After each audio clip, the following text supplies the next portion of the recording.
శనగలు ఎలా తింటే ఎక్కువ లాభం? శనగల్లో ప్రోటీన్, ఐరన్, ఫైబర్, ఫోలేట్ లాంటివి పుష్కలంగా ఉంటాయి. శనగలు తింటే బలం వస్తుందని తెలుసుకదా. కాని వాటిని ఎలా తింటే ఎక్కువ లాభమో తెలుసా? మొలకెత్తిన శనగలు. శారీరక శ్రమ ఎక్కువగా చేసేవారు, జిమ్కు వెళ్లేవారు తింటే బాగుంటుంది.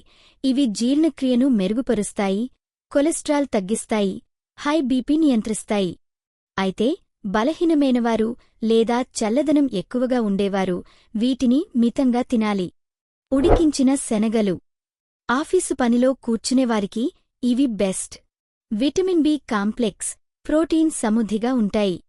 జీర్ణక్రియ మెరుగుపరుస్తాయి, జ్ఞాపకశక్తిని పెంచుతాయి, ఒత్తిడిని తగ్గిస్తాయి. కాని మలబద్ధకం ఉన్నవారు వీటిని తినకూడదు. వేయించిన శనగలు.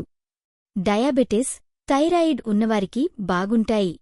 కొంచెం నిమ్మరసం కలిపి తింటే రోగనిరోధక శక్తి పెరుగుతుంది. బరువు తగ్గాలనుకునేవారికి కూడా ఇవే సరైనవి. జాగ్రత్త. పొడి చర్మం ఉన్నవారు లేదా వాత స్వభావం ఉన్నవారు శనగలు మితంగా తినాలి. లేకపోతే చర్మ సమస్యలు రావచ్చు. మొత్తంగా చెప్పాలంటే ఉడికించిన శనగలు బుద్ధి పెంచుతాయి, వేయించినవి బలం ఇస్తాయి, మొలకెత్తినవి శక్తిని పెంచుతాయి. ఏ రూపంలో తిన్నా శనగలు ఆరోగ్యానికి అద్భుతం.